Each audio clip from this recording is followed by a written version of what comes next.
Hey guys, welcome to Between Nerds. These are your hosts, Drew, Aldo, and today we have a guest. We're going to be talking to Aggretsuko. Join us, Valentin. What's going on, guys? Can I get you a little closer? Yeah, absolutely. Let me scoot into my boyfriend. What's up, guys? Okay, so the plan for this week was last week Netflix dropped season 3 of Aggretsuko. Yes, sir. I thought it was. I talked about how last week I did watch the first 9 episodes of the season, and I think that this would be the perfect time to talk about something new like Aggretsuko. But to be fair to Aldo, I couldn't exactly force 3 seasons down a certain week. But so Valentin's one of my good friends, and I just figured somebody that's already kept up with the anime and somebody that has been watching, it'd be good to have your opinion on. So welcome, thank you for coming. Hey man, thanks for having me, guys. Big fan of the show. And that was another big reason why I wanted to have Valentin on. Yeah, he's an active listener, and he's always voting on the polls. What did you vote on the poll for this last week? It was Hunter x Hunter. Awesome. That I did want to watch that one because I didn't want to watch. Yeah, so I wanted to be the same with the CJ thing, because we know CJ actively listens, so that's why it was cool to have him on too. Somebody that already understands our format on to discuss anime definitely with us. Yeah, and so we are talking about the 3 movies that we watched, which was 5 centimeters per second. Yeah, so these 3 are Makoto Shinkai films. Correct. The first one was 5 centimeters per second. Which... according to release, pretty much, that one was first, and then Garden of Words. Garden of Words. And then the super high-grossing movie, Your Name. Right. Your Name is the highest-grossing animated film ever in Japan, and the 4th highest-grossing film of all time in Japan. Damn, that's crazy. Yeah, I heard it got 98 million something. Yeah, something stupid. So we're talking about Aggretsuko. So we're going to talk about Aggretsuko first. Do you want to... Okay, so Aldo did watch the first couple seasons. Describe Aggretsuko for me. As a show, what is it? It's a very Hello Kitty animator. Oh, not Hello Kitty. Maybe Hello Kitty and, the Pharrell Williams kind of little art style for his little avatar or whatever. Mm-hmm. Something like that. But then you also have animals. So your main character right now, it's Aggretsuko, right? That's her name? Retsuko. Retsuko. And she is a red panda, 25-year-old girl that is trying to advance or trying to, live her life. She's working for a real big company in Tokyo. As an accountant. Right. And throughout this first season, we see her, struggle with things. Dude, this show is so relatable, so that's why it was hard for me to watch. But it is pretty quirky and funny, and the animation is fucking ridiculous. So, Valentin, where do you want to start? Do you want to start off with season 1, or what do you like about it? No, you know what? I think we should start season 1 and just keep going, or pretty much just explain each season as we go from there. Okay, so episode 1, A Day in the Life of Retsuko. She's living in Tokyo, really older building. Her boss is a pig. Fucking asshole. That's what he is. Yeah. So, and then a lot of the animals are a sort of a metaphor for what kind of person they are, because the boss is a pig. He's all bosses do. Yeah, all bosses are pigs basically. Freak. Super aggressive. It's weird. And he's sexist. He's really weirdly he is really classic sexist. workplace sexist. Yeah, he keeps calling her calendar because her days are numbered at the company. Fucking and he's always trying to force her to make tea for him, which seems like personal errands in the office, change fill the water in the humidifier. What is it? Water my plants. Housewife things. It seems super sexist. Mm-hmm. And absolutely. So then, what do you got? What do I got for what? For the first episode? No. What did you think about it? What about the initial setting? Because basically every episode in all 3 seasons start in the same scenario. The same fucking building. Everyone's fucking working their 9 to 5, doing their big boy and girl jobs, and pretty much we get a close up of fucking Retzi all fucking stressed, hating, or she's panicking about her job, right, or her life. Well, it shows the show's basically about the overwhelming weight and monotony of being a working professional in your mid-20s. Yeah, being a corporate slave. That's what they mentioned in the show, and it's cool. I like it. But so the reason why it's called Aggretsuko when the main character's name is Retsuko is because she's aggressive. It's aggressive Retsuko. So her vice is after work she goes to a karaoke cafe where you can rent like a little room and they have like food service and yeah, drinks. it's like a big thing in Japan to go to like these karaoke bars and it'll be like a little lounge for your friends and it's like a private room and you know you get drinks, you get food. Yeah, and she'll rent it out for herself just so that she can go scream like death metal, like into the mic. Yeah, and she like makes her own words. Okay, releasing like herself, you know, like fuck work, let me bitch about it, or like my whole ass like shit life. Yeah, absolutely. And and then we start learning more about her coworkers. The hippo is a mom. Really fucking best character, right? Or second best. Not that she's a mom, but like early in season 1, she's a gossip. Yeah. Oh, that's right. She tells everybody everything. Yeah, she's all up in everybody's business all the time, and we learn about there's like a fawn character that Retsuko hates, like everyone the deer. everyone hates. Who? Which one? The gossip one, or like she's like a fucking rat. Like she snitches on everyone. No. Oh, the little one, the one that's always like kissing ass to the boss. The kiss ass. Yeah, you know who that reminds me of? The laser dude from My Hero Academia. Yeah. You know who I'm talking about? Yeah. What do you mean? I don't get it. You know the guy that's always kissing ass to the boss. I don't know what it is. He looks like a meerkat or something like that. Oh yeah. He has like the same fucking personality as the laser dude from My Hero Academia. You know what I'm talking about? Yeah. So Retsuko basically hates all of her coworkers, and I don't know. Season 1's not really about anything. It's just about every day just her hating her job more and more, until she makes friends with two like upper management. Like the it's a gorilla and a like bird. Some kind of fancy bird beauty. And they're bad. They're like the bad. They're higher ups. They're higher ups too. So then they start hanging out with her at yoga. Was it bicycling or was it yoga? They meet at yoga. Yeah, they meet at yoga. Protein. Yeah. That's when like that's like the big meme of season 1 is just like some juiced up kangaroo. teaches the yoga class, and all he says is protein. That's his fucking phrase. Oh, Gori and Washimi. Yeah. What Gori's the gorilla. Yeah, Gori the gorilla and Washimi, and then they learn Aggretsuko's secret. Oh yeah. About the karaoke bar. I think it was like one of the times that they got out of yoga. They asked Aggretsuko to go out with them, but she said no. And then the next time they were like, "Oh, okay, yeah, we'll go somewhere." And then somehow they just went into a karaoke place. They were super following, no? Or am I crazy? I don't think so. No, I thought they were following her to see what the fuck she was up to. No, I think they were. Because she always had an excuse, no, every time. No, I think she just said no once, and she felt like really bad about it. Oh, okay. Yeah.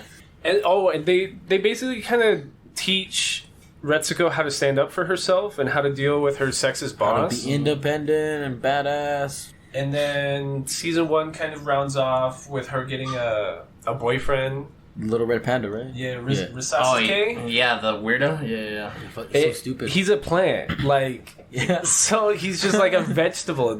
He's just some no personality, regular guy. But I don't even remember why Retsuko liked him at first. I feel like it was because he was a red panda.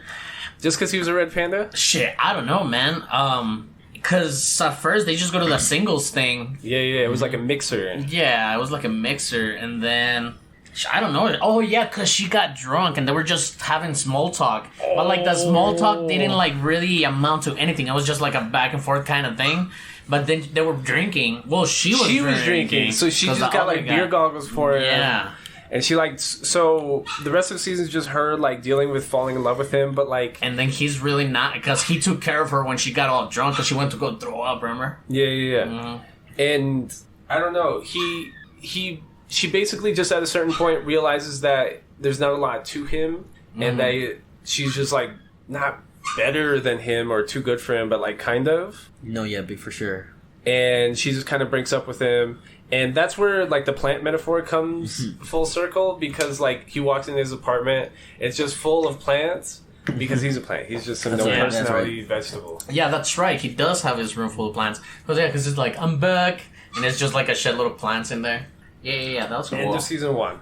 So that sounds really like monotonous, but that's kind of the point. You know what I mean? She at the end she loses those love eyes towards him. She just saw that he was just a regular dude. But I'm saying like season 1 as a whole. What do you mean? It's like super monotonous. You know what I mean? And that's why you didn't want to watch it at first, because it's so everyday. It is. Yeah. But like just seeing something like that on screen, I think resonated with enough people that they did make 2 more seasons, because it's so like, damn, that's it's my life. real. You know what I mean? Like being a working millennial is hard. Like it is.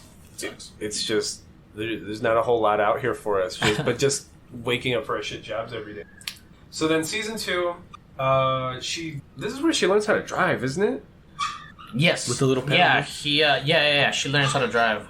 And that's where she meets that one dude that at first they make him seem like a slacker kind of thing. Oh, yeah. Slobby. Yeah. Yeah, always dressed like a... But it turns out that he's like super millionaire. Tadano. It's like a donkey, like the donkey, isn't he? Yeah, he's like a donkey. His name's Tadano. He's a donkey, and like all the saying, he's dressed like a bum. Like he shows up to sweat. Mm-hmm. The lady at the driving school keeps saying like, "Hey, why do you keep paying for this class? Like you keep failing." And she and Aggretsuko just like can't even. She thinks she's so above him. Like he's such a bum. Yeah. Like because the theme of this season is she's trying to get her shit together. Yeah. Right. She's trying to like do a little more for herself. But then it turns out that he's like a billionaire. Like it's not fucking Elon Musk like times 2. Yeah, basically like he's just like some young dude in his 20s who's like some kind of tech bachelor and like has his own jet. Helicopter, we find out like in season 3. Yeah, and that's like the ironic part is that like he sucks at driving a car, but he can drive like his planes, his helicopters. Yeah. Like, As a chauffeur though, he has a chauffeur, so he's like, fuck it. Yeah. He's a chauffeur, and they get that new guy in the office. Oh, true. That's like the third most important character of the season. I hated that. Anai? Yeah. He's like an anteater or something. Another like kiss ass. Not even like he was a snitch, isn't he? Like a yeah, he was like this guy like was Randall. a lunatic. Like this guy, this guy straight out of college, and like you even say anything to him, he'd immediately write some long ass email, like trying to blackmail you, saying, "Oh, I didn't." Everybody. Yeah, I don't appreciate you asking me about my age or no. But so the whole office hates him, and he's like a lunatic. Like every time he's writing these emails, he seemed to be like, just super like. Focus. Psycho. Psycho. He's got a what term do we use for Lloyd? Maniac. Yeah, he's got that mania in his eyes. You know what I'm saying? Yeah, definitely. Manic. Yeah, he gets hella manic. And so halfway through the season, we get like a culture festival-esque thing with the office and the company, where like the office makes like its own little booth. No, I'm trying to remember this episode.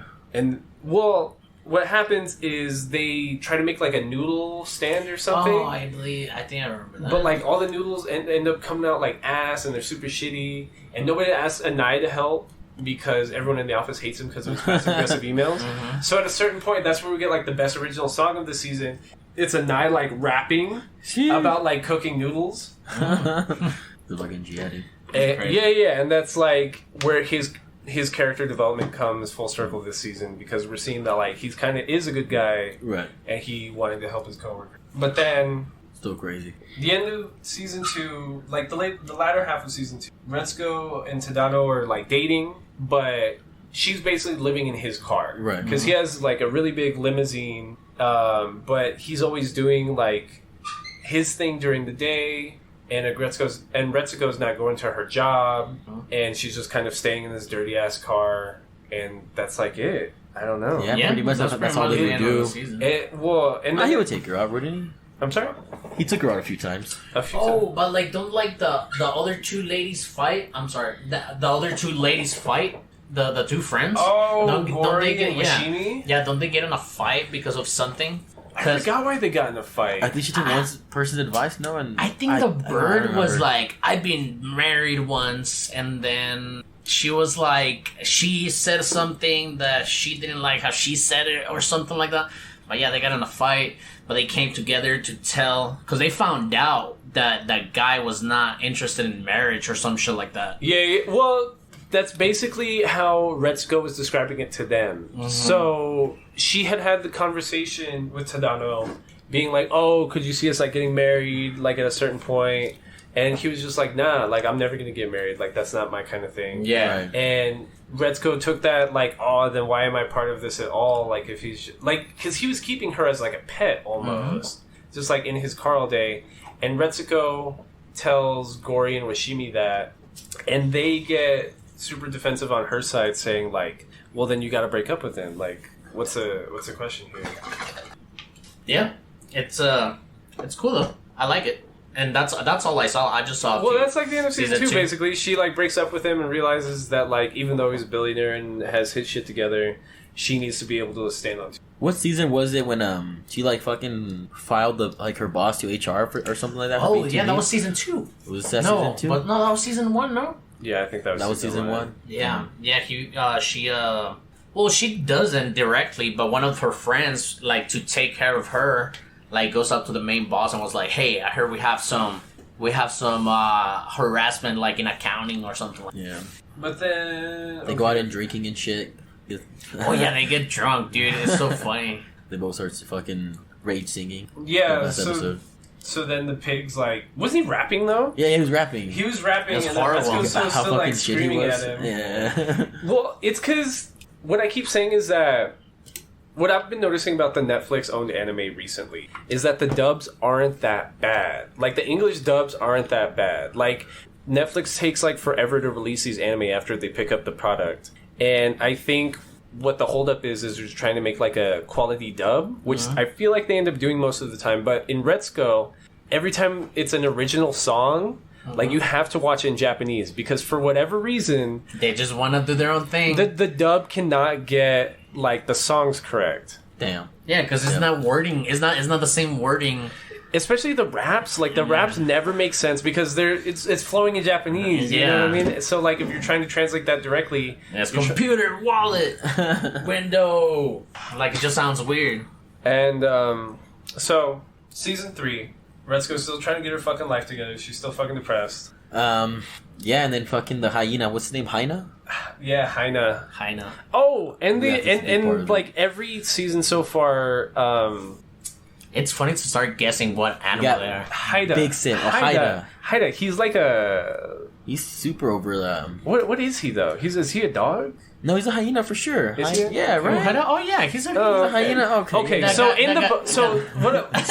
Haida's important so far because in season 1, season 2, and like the bonus like holiday episodes, we're seeing that Haida is punk outside of work. Because all the seasons so far about Aggretsuko trying to find like the perfect man, when like her coworker who has this giant crush on her, Haida, big simp. Yeah, and Haida really is a Retsuko's simp at this point because he's always talking about the other coworker Feneko with her and how much he's in love with her.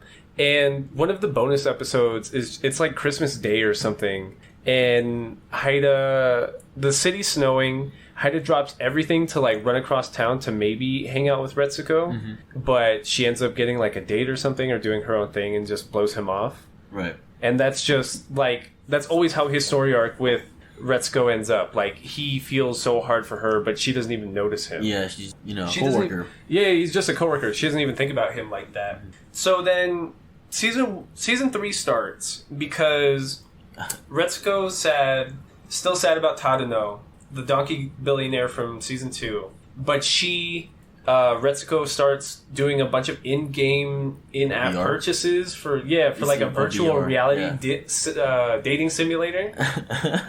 It's like some fucking unicorn. Yeah, it's like some unicorn, and she keeps like buying in-app purchase outfits for him. Yeah. So and that's how she's like getting over her breakup. So she's in like a bunch of debt. She doesn't have like any money left in her account, and then she rents a car, goes on a trip with her mom to like a spa. Yeah, her mom like was gonna like let her borrow money to pay rent, and then she's like, I'll give you the money, but let's go on a girls' night or a day.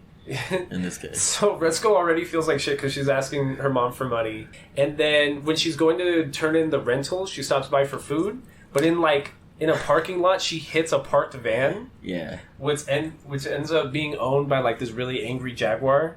Who looks fucking like he's a billionaire. He got it all, like, super, like, you know, suited up and all that. And you know what? You know what I really like about the show too? That you get to have a glimpse of like Japanese culture. Like a lot of things, like a 25-year-old doesn't have her driver license. So you think about this because a lot of people just commute in Japan, and several things about the workspace with how they are, how they talk to each other is weird. No, it is cool because in season 1 they touch on how like because they were talking about there's like an entire episode where Retsuko and Finico are breaking down their coworkers' Instagram.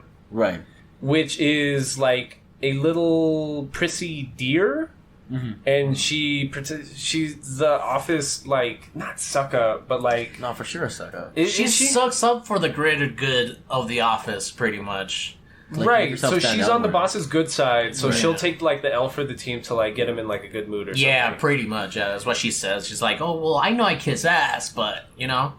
And what's funny is that Finico's, like, so salty that, like, when she's going through her Instagram, she's like, oh, she's posting thigh pics. This oh, yeah, she's like, selfie, food, thigh pic. Yeah, selfie, food, thigh pic. Selfie, food, and she's, like, so upset about it. Basic. And then, so back to season 3, Retsuko's in a bunch of debt to this jaguar, but he doesn't want to go through the insurance companies. So he just tells her, he makes her sign a contract, just like, you'll pay me back by working for me. Right.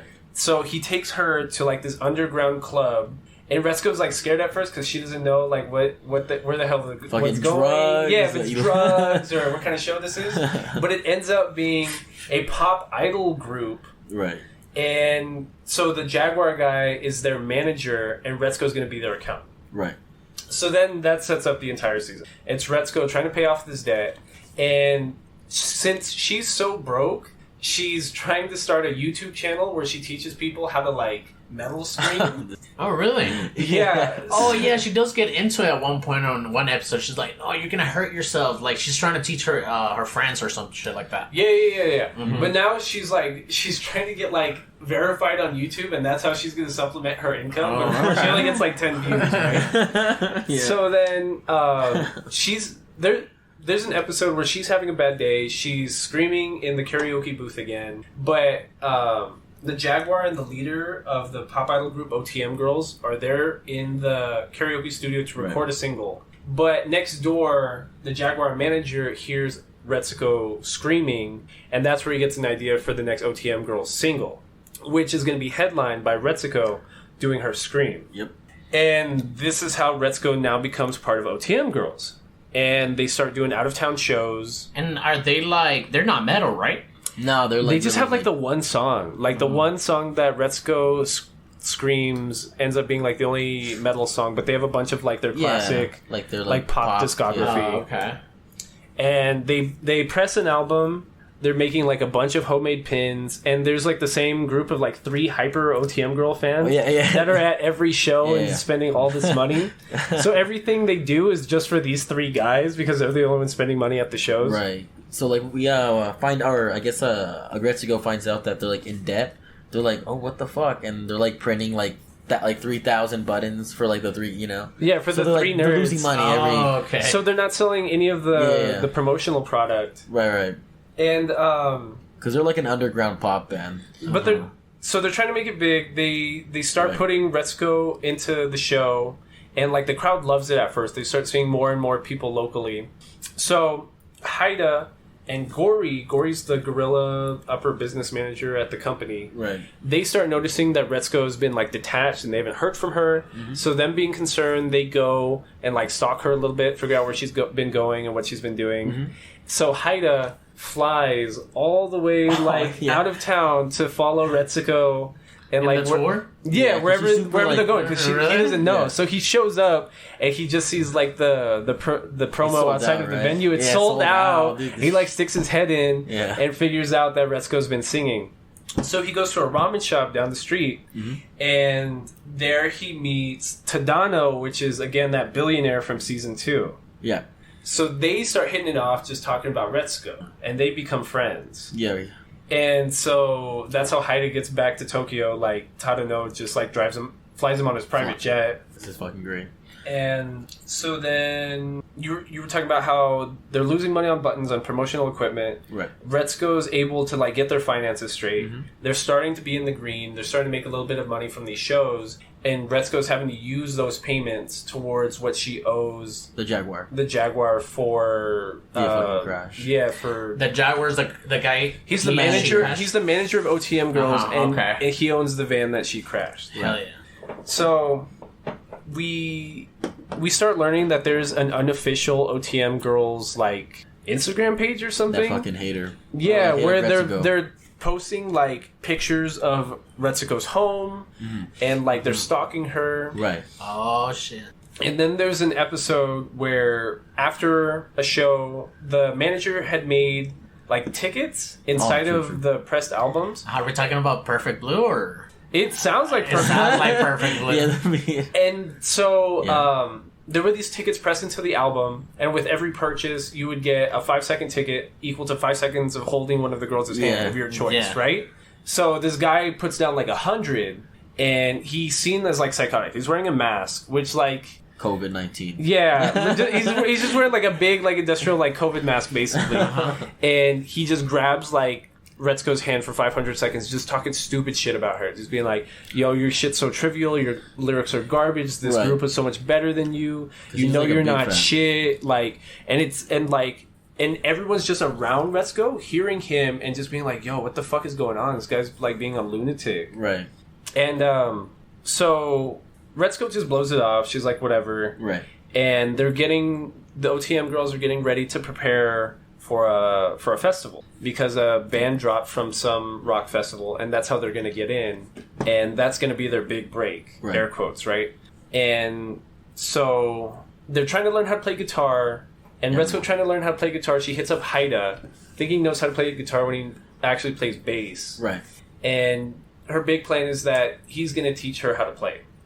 Haida has been sort of dating a coworker from a different department this season, which is seen as like a dog.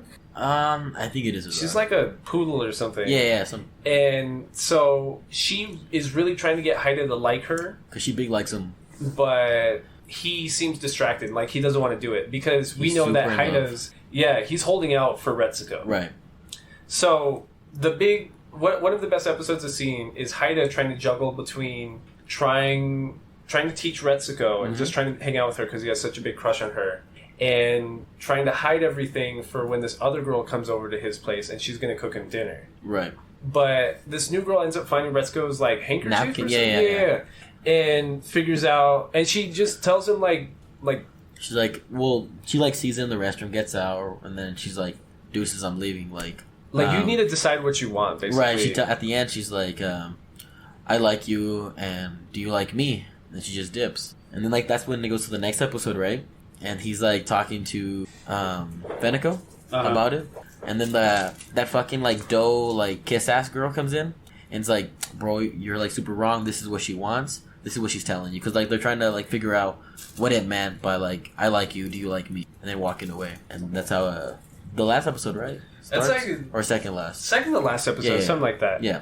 So, Haida's distraught. He's trying to figure out if he should go with Retsuko or date this new girl. But the rest of this episode, following Retsuko, is about how she knows she's being stalked. Right. And the other members of OTM Girls know she's being stalked. Right. And they keep saying that, like, hey, the manager's going to pick you up from work and take you home because he works in the same area.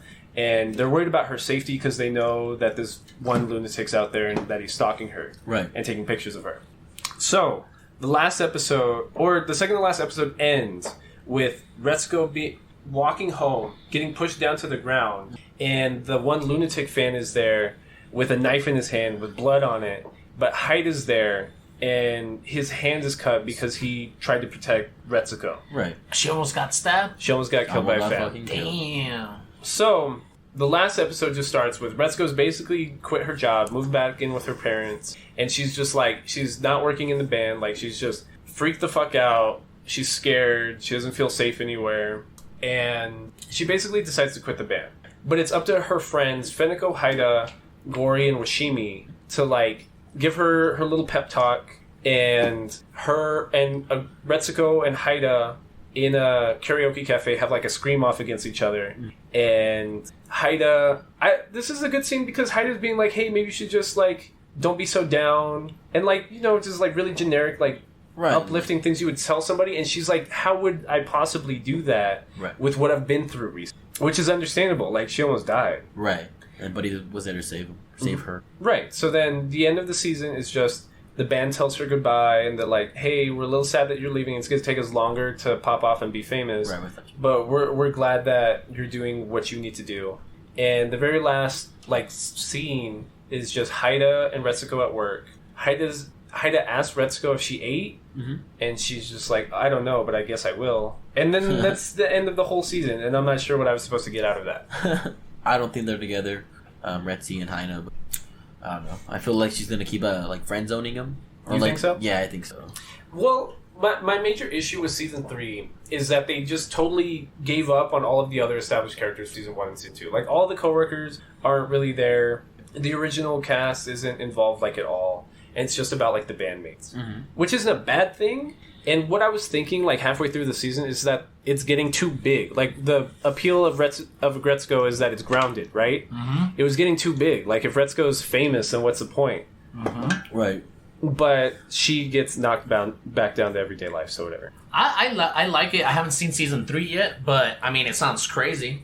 Like I said, it reminded me of Perfect Blue a little bit towards the end. With the pop stars. And no, but I like it, man. It's pretty cool. That sucks that because some of the Office moments are pretty funny to me. They're hilarious. The best ones, yeah. I like it. Just wanted to do a little discussion with my friend Valentin here. Yeah, thank you, Valentin, for joining us.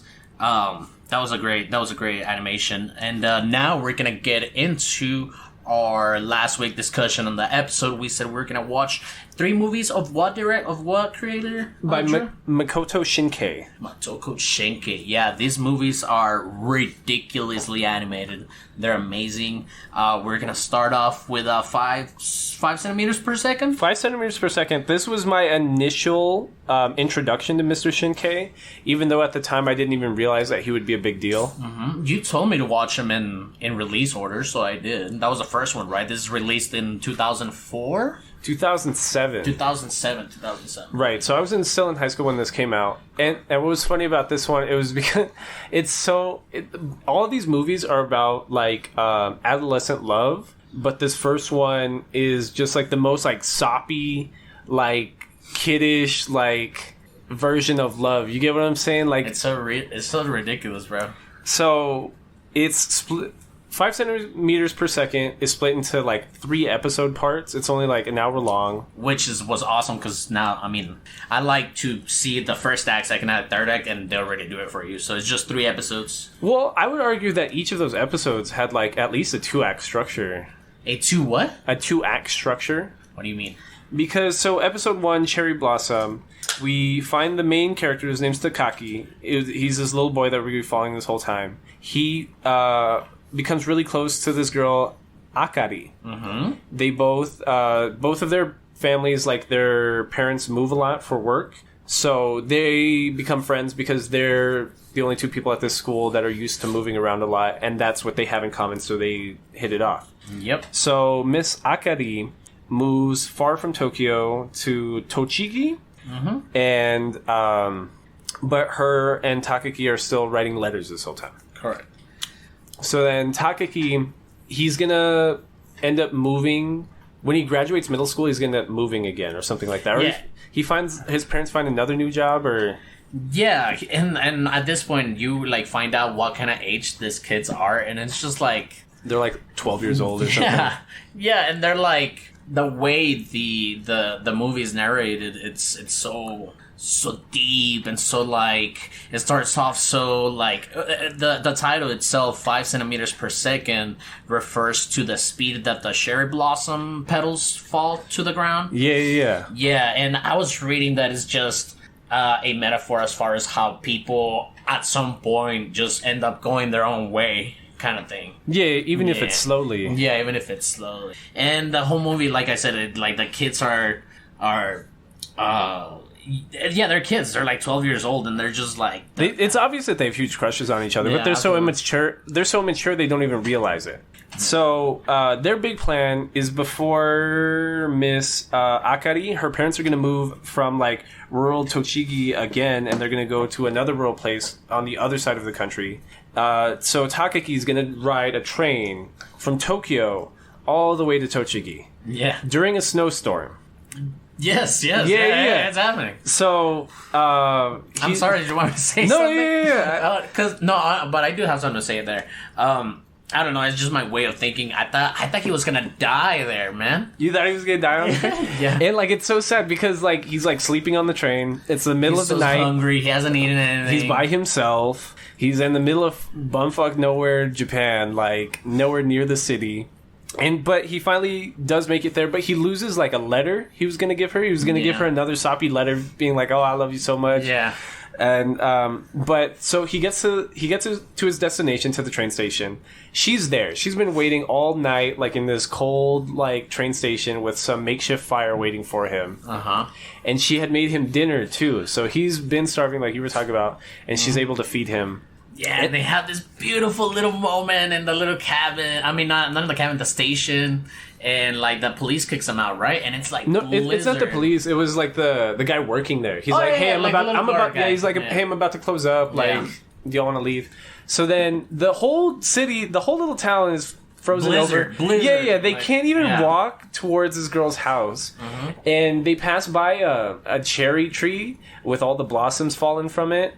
And I don't know what the imagery was there, but they kept switching between like imagining if this empty cherry tree was full of the red blossoms in the middle of summer or something, and it's just a little girl. Because they are at the tree. That's right. And it's just Akari being like, "Oh, she was writing about it in her letters," and so I don't know. There's some weird imagery there about like blossoming and blossom. The artwork alone, the whole thing, it just looks crazy. But if you wanted to, there you could make the stretch that that's a metaphor for like their sexualities blossoming, because like they can't walk to her house, so they find like an empty like shed along the way. And they sleep there. They sleep there all night, just like an inch from each other's faces, just talking. 12 years old, 13 years old, just like kissing, chilling. just kissing in a shed in the middle of the snow. It's wholesome. I liked it, and like I said, us talking about it in this way does not give it justice. It's very awesomely animated. The story, like I said, like the way it's narrated and the way these two kids are just being kids in love, I guess. So that's the end of episode 1, Cherry Blossom. Episode 2, Cosmonaut. So we're still following Takaki, except now he's a senior in high school, but in another like remote area of Japan, which is like an island called... Oh, because he moves again. Yeah, Tanegashima. And this is where the Japan space station is, Tanegashima Space Station. So, we are introduced... The difference between episode 1 and episode 2 is episode 1 is narrated by Takaki. Episode 2 is narrated by this girl, Kane. Okay. And Miss Kane is a surfer and has a huge crush on him? Yeah, they go to the same school, but...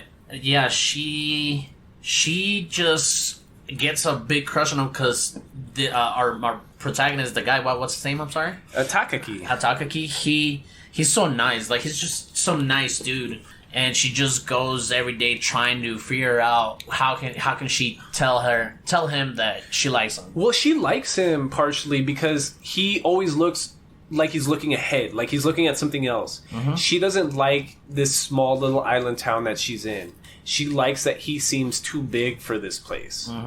And we learn that that's because he's still thinking of the girl from episode from Akari. Yeah. And what he'll do is he'll write text messages. Like, Kane says that she's jealous of whoever he's always texting, but he's not even texting anyone. He'll open up his phone, like he's going to write a text message to Akari and just delete it. And he will never send it. So he's just always thinking about this different girl at a different time in a different place. Which is like the metaphor for the space station. Because... So Miss Kane has this giant crush on him, and she's just trying to learn more about this guy, and she's trying to confess her feelings before they graduate high school and move to different places. And she learns that he's trying to go back to Tokyo for college. Or was it high school? It was college, right? I think it was college. Yeah, because at some point the girl, it's like she's very pessimistic. She's very hard on herself, and she's always like, I can't do anything right.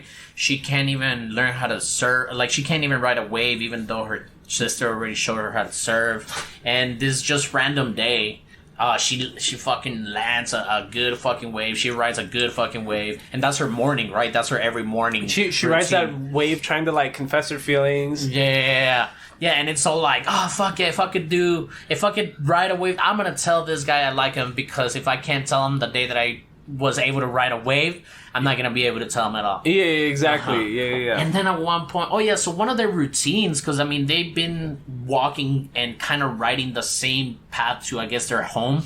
So it's a rural town, so everyone's driving like mopeds everywhere. Yeah. So they get into this little routine. They end up going to the store a couple of times. You know, she's always hesitant to buy a drink. They ride back to the house, and like just that one day that she rides that wave, he's like, she made a decision to get a drink really quickly. Her moped, her Vespa broke down or something, right? Yeah. So he goes and helps her, and he has an idea of what's wrong, but he just leaves his moped there with hers, and they just walk back together, because he's polite like that. Like, that's what she likes about him, that he's willing just to, like, even though he could just drive home and just leave her be, he walks with her. And that's like the end of the episode, because we see the space shuttle going up. And, like, that's a metaphor for Takaki again, just seeing into the future, just seeing into the stars and wanting to be somewhere else. And this was the moment that Kane was going to tell him that she liked him, and she just doesn't, because she realizes that won't matter to him, because he just belongs somewhere else, and she just accepts that. Yeah, because what did she say? She says that day that we saw the shuttle launch, he wasn't looking at the shuttle. He was looking past that. Yes, exactly. And that's when I realized that he doesn't want anything to do with whatever in the current location that he's at, you know? Yeah. And she just doesn't tell him that. Yep. And it was sad. Super sad. Super sad. Shout to Kane. She was best girl, I think. So then episode 3, 5 centimeters per second. This is like post-college, because Takaki has like a full-blown job. He's a programmer or something. And we learn... But this episode is narrated by Akari, the grown version of Akari, the girl from episode 1. And we know that she's going to get married. But she moves back... No, they end up at the same location. They're both in Tokyo right now. Yeah, they're both in Tokyo now. So, Takaki is dating a girl, but he ignores her phone calls, and he gets broken up with over like a voicemail, I think. Yeah. Because she's like, even though we've been spending all this time together, she says we've sent like 1,000 text messages, but I don't even feel like we're 5 centimeters closer or anything like that. Yeah, we can communicate as much as, but you always feel distant, kind of thing. And we know that's because he's still thinking of Akari. Yeah. So he quits his job. He breaks up with his girlfriend, and the very end of the episode and the movie is Takaki's just walking down the street, and he thinks he passes the grown version of Akari. Yeah. So he turns around, but then a train comes between it, and they can't lock eyes. Yeah. But by the time the train's gone, she's gone. And that's the whole thing. And I don't know what the lesson is there. What's it trying to tell you? That, like, you need to stop thinking about, like, some past that wasn't worth it, and, like, make most of what you have in front of you? Or is that too obvious? Is that...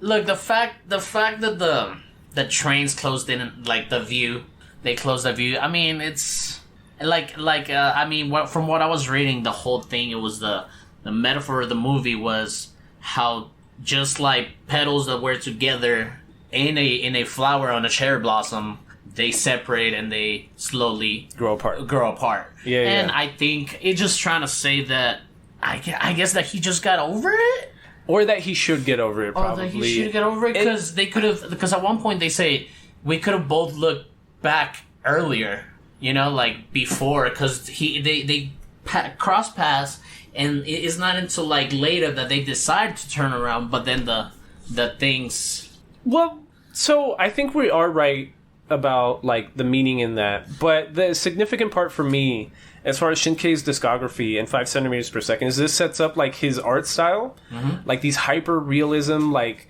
scenarios, like all these backdrops and all these places are like actual locations in Japan, and a lot of the imagery in 5 centimeters per second is seen in both The Garden of Words and Your Name.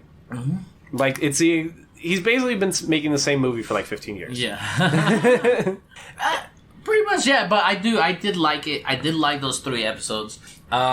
This is, like I said, throughout the whole time, I never watched things like this. I don't know. It's just, I mean, yeah, whatever. But you were mentioning that you like the second movie more. You like Garden of Words a lot. Yes, that one's visually is just cool. But what I was gonna say is that I just thought something horrible was gonna happen, like throughout the whole thing. You know, I didn't think it was gonna be just a solid, romance, like slice of life situation. Yeah. But I liked it.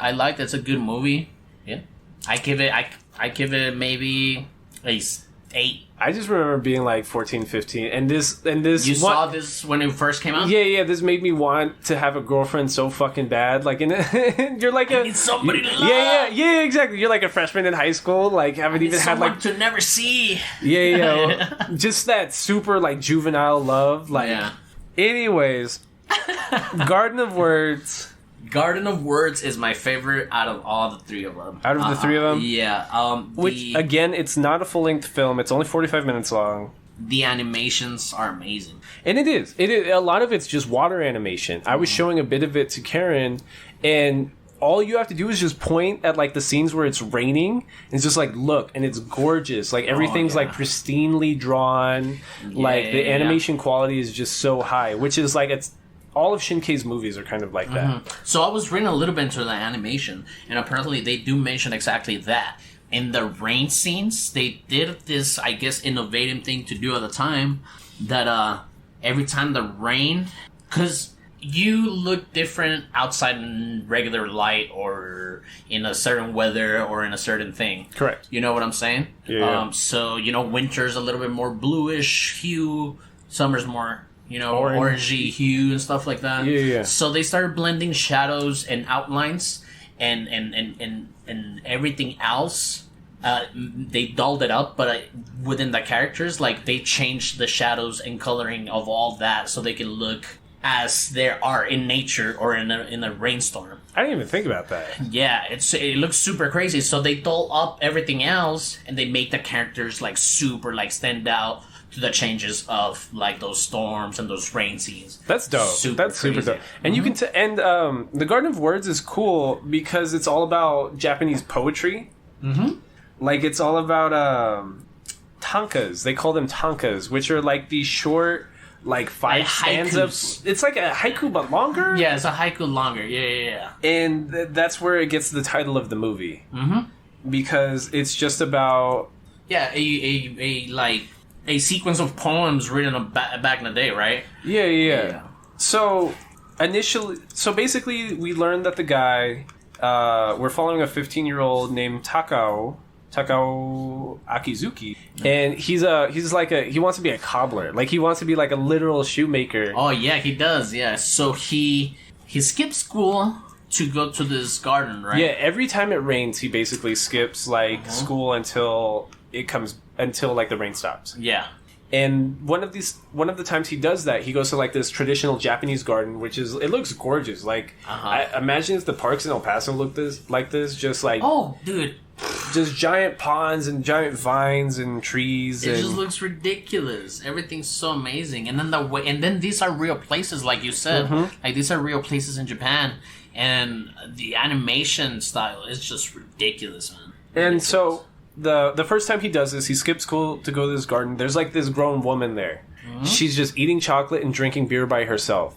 And the entire time he's talking shit in his head, kind of. He's like, aren't you an adult? Like, shouldn't you be working right now? Yeah. And all she says to him is a poem, which is... when it rains, I will be with you, or I'll be here, or some shit like that. I looked at a faint clap of thunder, clouded skies, perhaps rain will come. If so, will you stay here with me? And then the rest of the movie is him learning what that was and learning the second half of the poem. Yeah, and they start just randomly, well, not randomly, they start meeting at this park. They start looking forward to rain days because they want to see each other. Yes. And, but, like, throughout these meetings, like, the first meeting when he ditched school, because he ditches school when it rains, so he goes there to work on his shoes. Oh, yeah, he's got, like, a notebook full of sketches. Mm-hmm. And you see, like, in some of these, like, meetings, like, you start learning more about each other. Like, the lady, she's drinking at the park, which is awesome. Yukino. Yukino.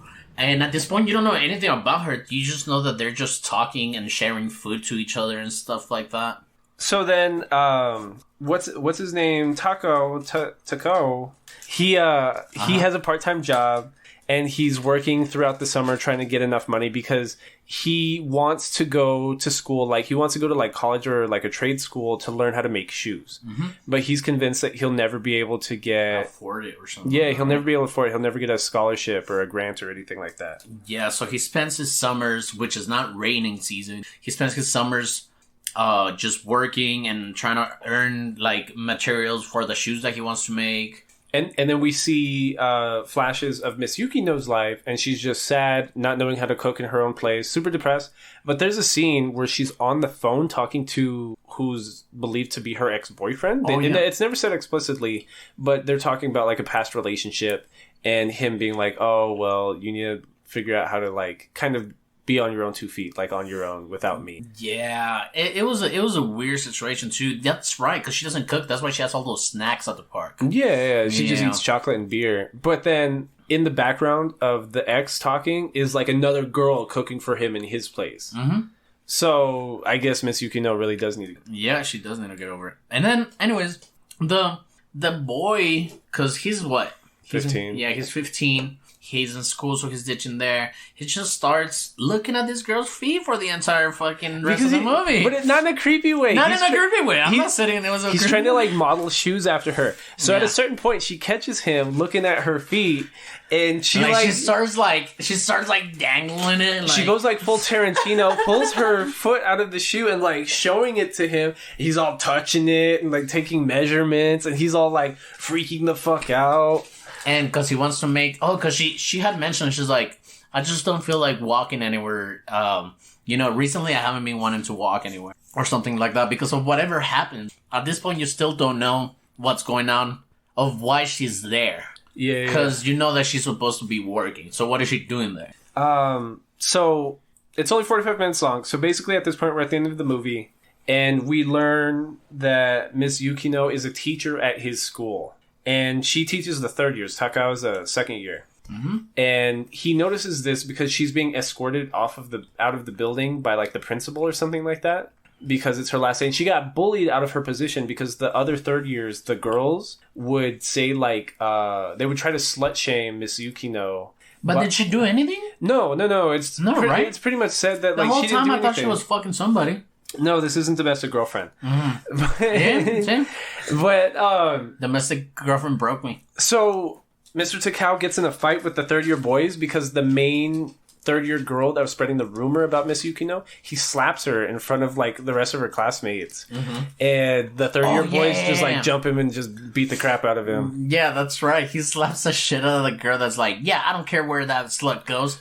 So then but then it rains the next day. Oh, yeah. So then he goes to meet up with Miss Yukino at the park again. And she explains, like, oh, I thought you knew I was a teacher. Which, like, she's 27, he's 15. He's all touching her feet. She knew exactly what was going on. I don't know. Yeah, she was enticing the entire thing. She knew he had a foot fetish.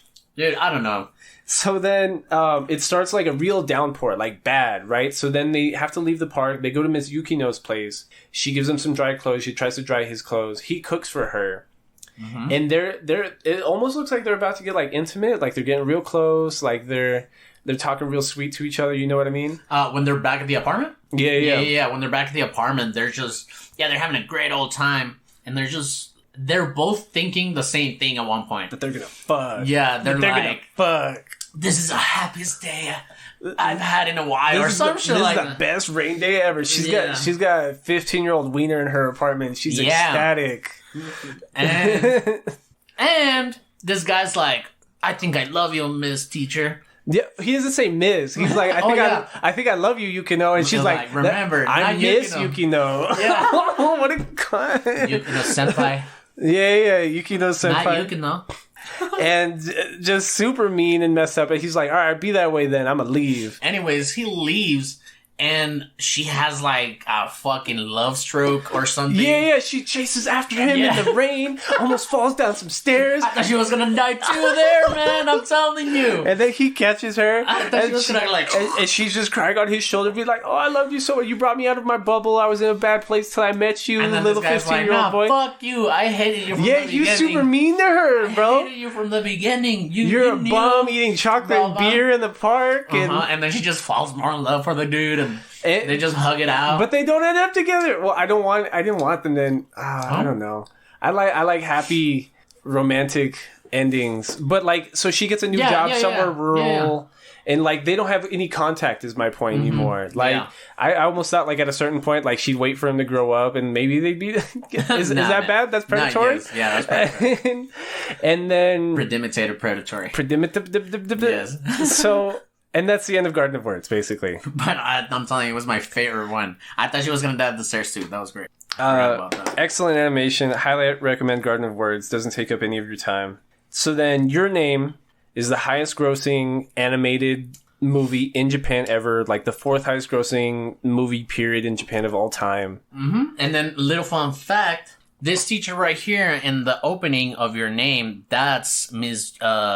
Yukino, or what's her name from? It's Yukino. Garden of Words. Yeah, and that's funny because initially we're in a remote suburban region called Hida, right? Mm-hmm. Which would make sense because the teacher from Garden of Words was trying to get out of the city. Mm-hmm. So the first character we meet is Mitsuha, or we don't even meet Mitsuha at first. We meet Mitsuha's body. Yes. I was confused at the beginning. Oh, like I've told you, I watched this weird YouTube fucking link. But yeah, I got the gist of the movie. So, basically, it's the plot of Your Name is Freaky Friday. Mm-hmm. So Mitsuha is acting real weird. She doesn't know who her sister is. She doesn't know where her school is. She doesn't know how to get ready for school properly.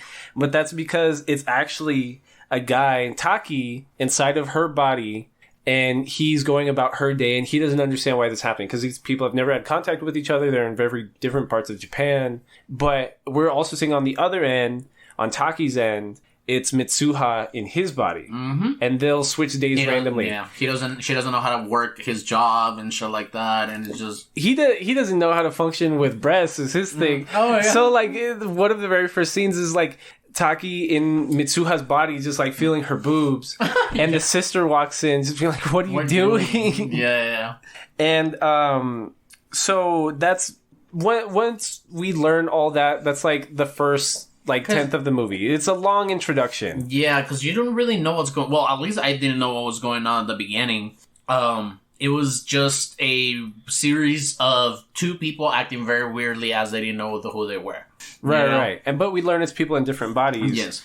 And what becomes significant that you don't realize is significant in the beginning is that Mitsuha's family is their shrine guardian. And I'm sorry, who's... the girl. Yeah. The girl's family, they're shrine guardians. Like traditional Japanese Taoist temple guardians, kind of, right? They take care of the little shrines and stuff. Like there's a dance that Mitsuha and her sister do in the very beginning where they make like some magic liquor or something. Yeah, when they eat rice and they spit it out on the sake or some shit like that. They eat fermented rice and then they spit it back out and they present it as a donation to the gods of the temple.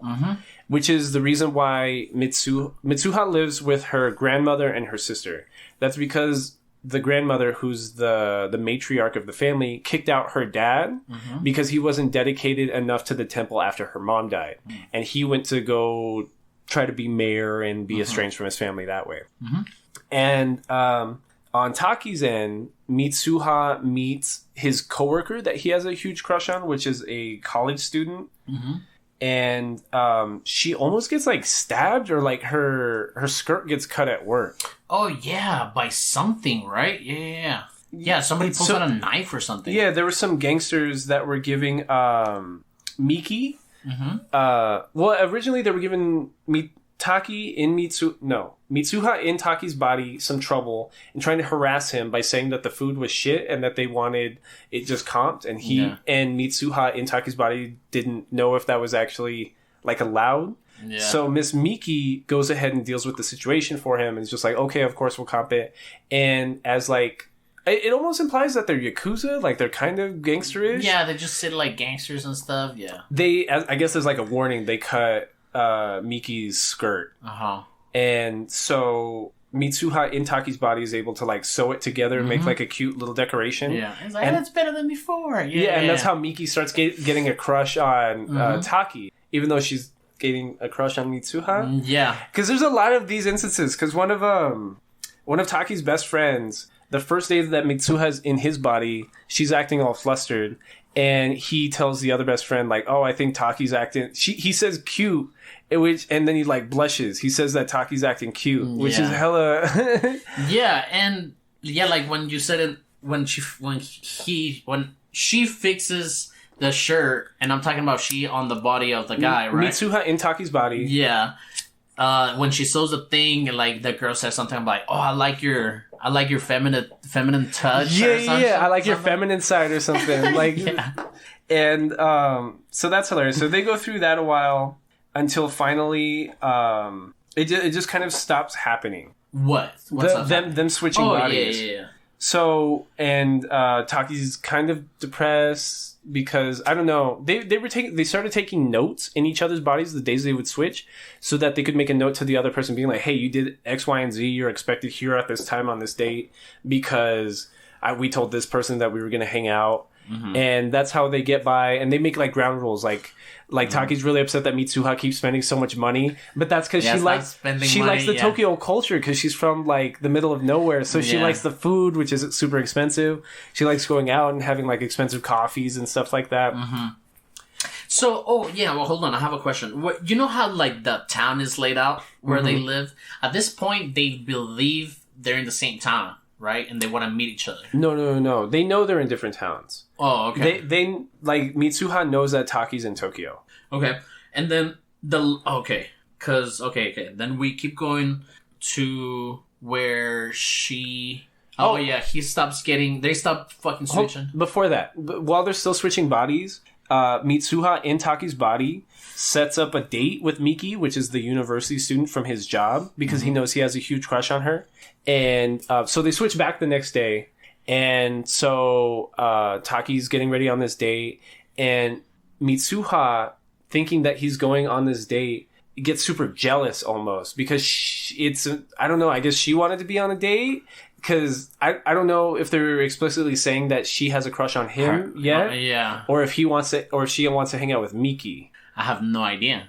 Either way, she's super jealous that the date's taking place. So she tells her sister, "Hey, I'm just going to go to Tokyo for the day." So she travels like 2 hours by train to go to Tokyo and try to meet this guy and see how his date's doing. But then we find a middle school Taki. So we learn that Mitsuha is really like 3 years in the past from where Taki is presently and where she's been being transported into his body. Yes. So the girl is older by 3 years. By 3 years from the life of the kid, right? Right. Yeah. Of Taki. And they're both like 17 when they do transport to each other's bodies. Correct. Yeah, so when they do transport to the other bodies, you have the guy going into the past 3 years. 3 years into the past, into Mori town. And then the girl goes 3 years into the future where he is the same age as her. Right. Yeah. So then at some point they stop switching, right? Right. They stop switching. And we learned that it was because... Well, they start losing each other's memories. You know what I mean? Like, the farther they are away from switching bodies, the more they forget what they experience in the other person's body. So Taki becomes like hyper, like obsessive about the few memories that he is retaining, because he doesn't remember her name either. He just he starts making like sketches of the town that she lived in. which just looks like a town surrounding a giant lake / crater. That's what my question was. Was there? Was that a crater? It was a crater. At a certain point, they say that like that lake must have been made by a crashing asteroid. Yeah. Okay. And yeah, it looks very nice though. Right. So he, with the aid of Miss Miki and his other best friend, go trying to look for this town. So they just jump on a train, start going whatever sounds like vaguely possible on what these sketches look like. Mm-hmm. And they do find out that it is Itomori City. So some nice ramen shop owner like takes them up there, and they learn that the whole town's gone. It's fucking destroyed. Because an asteroid that hit 3 years before destroyed everything. Yeah. And killed the whole entire town. So at this point, Taki's like also kind of having feelings for this girl that he's never actually met, but that he understands enough about her life that he's gained feelings for her, and he realizes that she's dead. Yeah, like he misses her because they haven't been able to like make contact or anything like that. They haven't even switched. And how did they do it again? So Taki stays up on the mountain. Well, no. He goes to like a public library, starts pulling out resources, learning about the asteroid that destroyed the town, learning about how like 300 people died or something. And Miki tries to get him to stop being so obsessive because I think she has a crush on him too. But he's just so hyper focused and wanting to figure out what happened to this girl whose name he doesn't even remember.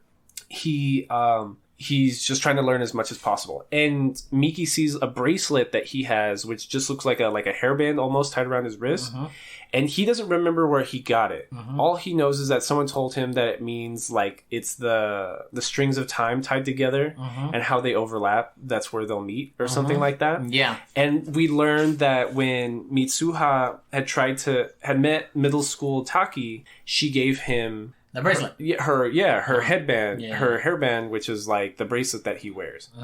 And so he goes back up to that mountain to the remnants of Itomori town, and he finds a shrine. He finds the shrine that Mitsuha's family had been looking over. And he goes into it because he remembers this day that they dropped off the magic liquor as part of the ceremony that Mitsuha made. She was carrying the grandma? Yeah, because Taki was in Mitsuha's body that day. Yeah. And the grandma's seen as being like supernatural too, because she tells Mitsuha at one point, like, oh, like you haven't been having those weird dreams before, knowing that she's switching bodies kind of, because she can see like that the energy's different. It's absolutely, yeah. Because when Taki's going to the shrine with her, she sees like the blue aura that is Taki and not her granddaughter Mitsuha. So but she's an old lady, so she's kind of crazy at the same time. Yeah. But she does have a vague sense of exactly what's going on. Yeah. So Taki drinks this like ceremonious liquor or whatever and passes out. Fucking has this trip. Goes on some acid trip off this estranged liquor he found in a cave. Oh, and then I looked up what you told me about the red string of fate thing. I did look it up. Yeah, it is a Japanese thing, and I've seen a lot of people get those tattoos that they're holding the fucking red string or whatever. Yeah, same thing. Yeah. So their fates are tied together through space and time, and by drinking this liquor, Taki's able to go into Mitsuha's body one last time, which is the day that the asteroid's gonna hit. So Taki just like rushes to school and is trying to tell everybody possible, including Mitsuha's two best friends. Evacuate the town. That we gotta evacuate the town. No one's listening to her because she thinks she's crazy. Taki tries telling the dad, who's the mayor, and he's just like, "Yo, you're a lunatic." Because they're trying to. Because there were from the research that the guy did, he saw that the asteroid split somehow, right? Yeah. Because it was apparent that it was gonna hit somewhere else, but at some point, this fucking meteor just fucking splits. Yeah, they explain it like the nucleus of the meteor split, and that's how like part of it blew up Itomori. But so Taki, so nobody believes her. Nobody believes. Yeah, because that thing you can see that it's not going towards whatever the town or whatever. There's like a festival going on, so everyone's just dealing with the festival anyways. So Taki and Mitsuha's body tells the best friends to go set up, and they're going to take over like the PA system and like set off some fake explosives at like an electrical company to like make sure that the alarm goes off, which all sounds like giant felonies to me, but whatever. And then so at a certain point, Taki in Mitsuha's body realizes that he has to go meet up to his body, which is back up at the shrine. So he runs up the mountain and like crashes a bike, and he's trying to meet up with Mitsuha in his body at the top of the mountain. And that's where they meet for the first time, because the scene with Yukino in part 1 of Your Name, which is the teacher from Garden of Words, what she says, she's talking about Twilight Hour. Oh yeah. She's talking about how like Twilight Hour and like the sunset is magical. It's a magical hour, right? According to Japanese literature, which she is. So when they meet at the top of the mountain, at the top of the shrine at the same time, it's Twilight Hour, it's sunset, and that's where they meet because the times are able to mesh for like an hour, and they're just talking. They're just like, oh my fucking god, like what's your name? What the fuck have you been doing? Yeah, where the fuck have you been? I missed you. Like, and Taki's like upset, like he's sobbing because he knows that she's about to die, and he's like, and he doesn't want to tell her almost, but he's trying to explain what his situation is in her time. He's trying to be like, we're trying to evacuate everything and get everyone safe because things are going to end up real bad. And so they know that they're going to forget each other's names once they switch back, because the far they are from each other's bodies, they forget each other's names. Yeah. So she gives him her hand, and he grabs her hand, and he's like, I'm going to write down my name so that you don't forget me. And then she's going to write her name on his hand so that he doesn't forget. And right then, like, they just snap back into their own times, and she's gone because Twilight Hour's over. And now he's back to just not knowing her name, and he's super distraught on the top of the mountain. It's all cold, and he's like, why the fuck am I even up here right now? Like, what's going on? Fucking super trip. So then we jump back to Mitsuha, and she's still trying to round up everybody in the village. And the way she's able to evacuate everybody is she in her body is able to convince her dad that they need to evacuate to the high school, because she knows that the meteor's going to hit because Taki. And then just flash forward to 5 years in the future. We don't even know like what happens to the villagers. We don't know what happens to Mitsuha. And the very next scene is Taki in like a business suit with his friends, because they've graduated college and they're all just doing job interviews now, right? And it's just this part reminds me of the end of 5 centimeters per second, because he's just going about his life. He meets Miki again. She's engaged or already married or something. And she just reminds him, just like, oh, remember 5 years ago when we drove to the middle of nowhere and you just slept on the top of a mountain by yourself? And he's just like, oh yeah, I hadn't thought about that in a while. But this whole time, again, it's like the end of 5 centimeters per second. He's always looking for somebody else. He's always like looking over his shoulder, looking for the girl. He's looking for Mitsuha. And then finally, they're on separate trains going opposite directions, but the trains like meet for a second. They see each other's faces on the opposite sides of the train, and the trains separate. So they're both in different stations, and they're just trying to like run across town, trying to find each other. And then they come. Mitsuha's at the top of some stairs. Taki's at the bottom. They cross, and it doesn't even look like they're going to talk to each other at first. It's going to be like they just like walking super far. It looks like it's super fast. It looks like it's going to be the end of 5 centimeters per second again, and they're not going to end up together. But then the movie just ends. They just turn around. They're like, "What is your name?" And title sequence. Like, and that's the highest grossing animated film in Japan ever. Jesus, man, I didn't like it that much. You didn't like it? I liked it, but I think Garden of Words was better. It's just the animation's gorgeous. Like, I think Garden takes it. The way they animate the comet is the color. Cool. The color sequence is amazing. It's like, compared to the other ones, this one's actually a full length movie. And which is why, again, like maybe that has something to do with it, because people want a longer experience. I don't know if the other two were even officially released in theaters, because they're not full length movies. I heard something cool about.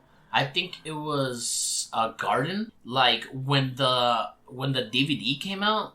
No, I think it was 5 centimeters. Yeah, when the DVD came out, I think they pulled it 4 months to the day after the DVD release in America. ADV Films announced that they were discounting the release. That sucks. Yeah. And now this guy's like, besides, like, he's one of the biggest anime directors in Japan now. This guy's a big deal. And I've heard, I guess he's done more work. I want to see it now, just because of these movies, because apparently these... Well, Your Name's the best one. You need to rewatch it, but like on Amazon. Yeah. Instead of that YouTube quality, like... Oh, yeah.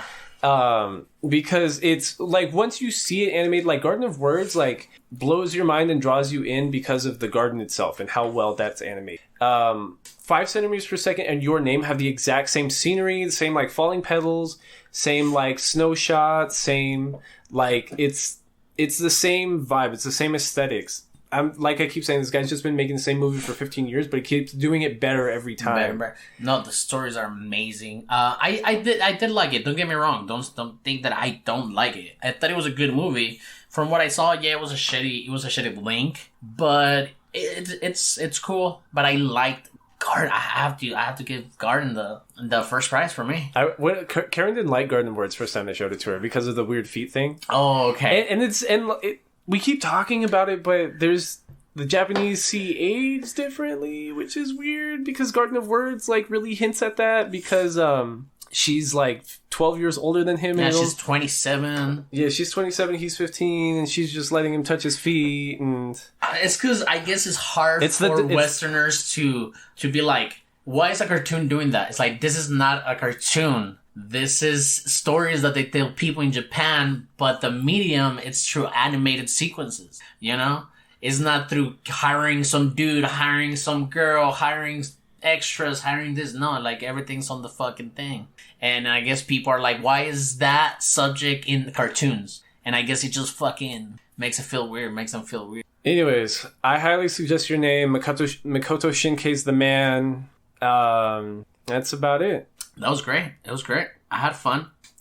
We're doing Nerd Down? We're going to do the Nerd Down. Nerd Down. So, guys, thank you for listening. Thank you for staying tuned. Please follow us at Between Nerds on Twitter.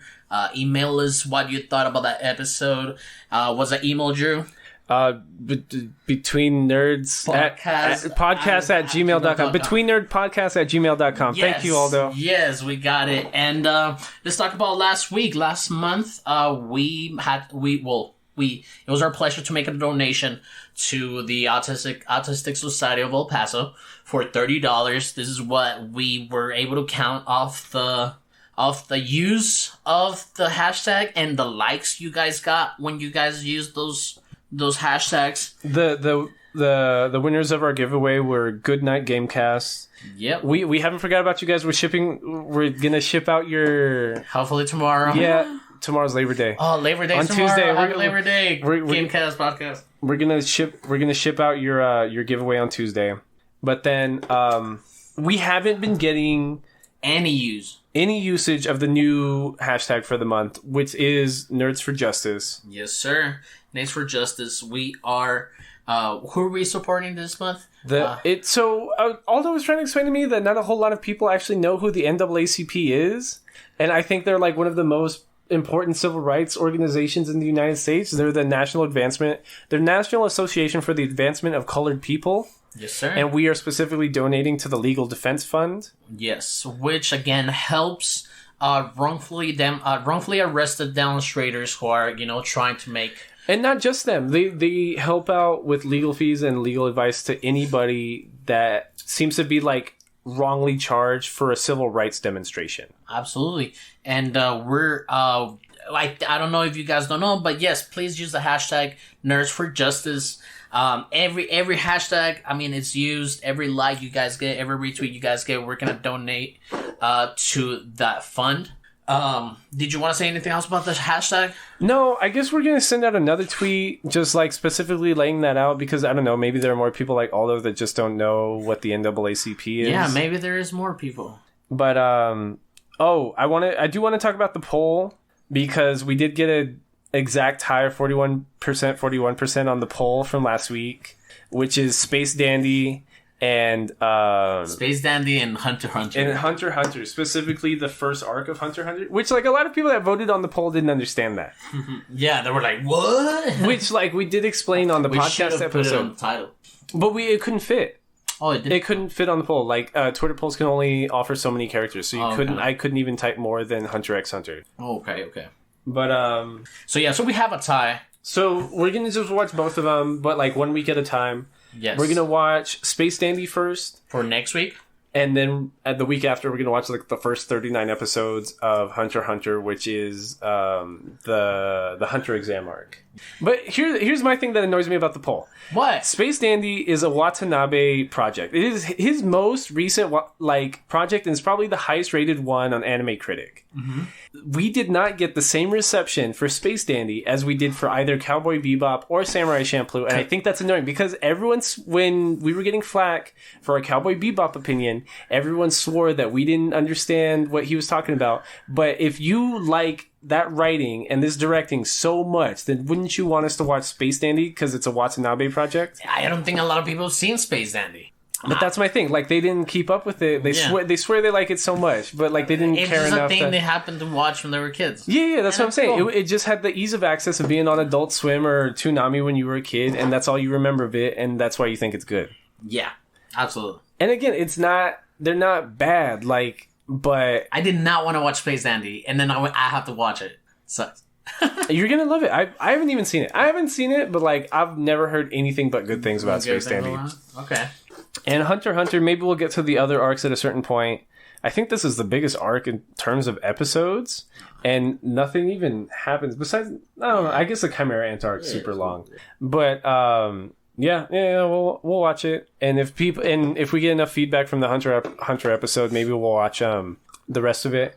But for future episodes, the week that we're now dedicating to Hunter x Hunter, I would have wanted to dedicate to watching an anime with our girlfriends, because talking to Valentin, he swears that we would get a really popular episode if we just included the girls on a podcast. It's like a whole different demographic. Girls with anime. It's just a bunch of weird ass boys are going to be listening to our girlfriends. Yeah, but then again, what are we going to make them? And that's my thing. Like, watch? if we got some real feedback on that, because at this point we kind of already talked about things that maybe the girls would have liked, like Aggretsuko or The Promised Neverland. Yeah, my girl hasn't finished Promise yet. Well, it's because the girls aren't going to want to watch anything with fan service, so that already takes out like 80% of anime. And then it's just a matter of like, I was thinking Darling in the Franxx, but Darling in the Franxx does have like a lot of fan service. Mm-hmm. And then I don't even know what else there is at that point. Maybe they'll like Hunter. That's so many episodes. They're not going to watch all that. No. We need something to the point. Episodes. So if anyone has any suggestions on what the girls should watch in 3 weeks, let me know. Let us know. Let us know. Where? At Between Nerds on Twitter. Hell yeah. And what else are we doing, man? What did we do? Lloyd. Shout out to Lloyd. He's getting ready to live to Austin. He leaves in like 2 days. Lives in 2 days. We had a party for him on Friday. Lloyd already downloaded the program we're going to use for him to take the audio over like video recording. Yes, we're going to use Clean Feed, I believe it's called. We're going to be able to, have the podcast 3-way. That'll be cool. And then I guess that's it. Me and Aldo watched Tenet earlier this afternoon. I didn't like it. It was confusing, dude. It had my brain going 2 ways at the same time. I feel like it was trying so hard. Like Christopher Nolan, like desperate, and I feel like I heard this somewhere. Christopher Nolan really likes 007. He really likes James Bond, and the first half of the movie felt like James Bond, and then it got weird. It got super just. It's Christopher Nolan. I mean, don't get me wrong. He made Inception, right? Yeah. Yeah, it was like Inception 2. But like, no, it was like weirder than that. Inception made sense to me. I don't remember questioning Inception too much, but as much as this one. Yeah, this one's not even fun to watch. It's because you know what? I think I need to watch it again just to know. Because at some point you have these 3 protagonists at the same point in 3 different 3 different times. At the same time, but they're going at different paces, and they're gone. Yeah, I don't know. And he basically turns into like a space cop. No, like a time cop by the end. Yeah, of it. like a time cop. Yeah. They all 3 become time cops. Whatever. Tenet's alright. It's cool. Watch it at the movies. I think it's gonna be a better experience at your house. I feel like I just wanted to see something in theaters. I just really wanted to go to the movies. I missed it so much. I was really disappointed that they're not doing nachos right now, which didn't make any sense to me. You can't be fucking eating on your fingers. But the popcorn, the popcorn was available. I don't understand what that was about. You didn't get the popcorn glove? They didn't give me nothing. Anyways, thank you for listening. Between Nerds. Love y'all. Thank you. Please use the hashtag Nerds for Justice. Nerds for Justice. Send us questions, comments, and concerns to betweennerdspodcast@gmail.com and Between Nerds on Twitter. Thank you to Valentin Hernandez Jr. who's sitting right next to me. He's been really quiet for the past hour for recording. It's like being at the live recording. It's great. I love it. We had a live audience today. Shout out to Lloyd Parker Sr. Oh, yes, Lloyd Parker Sr. Shout out to Seymour. He was our intern. Seymour Mendez, the intern. All right. Gamecast podcast. We'll send you your gift. And we have a new gift for the new month. So please use the hashtag Nerds for Justice. Yeah. Another giveaway for every hashtag used. Bye, guys.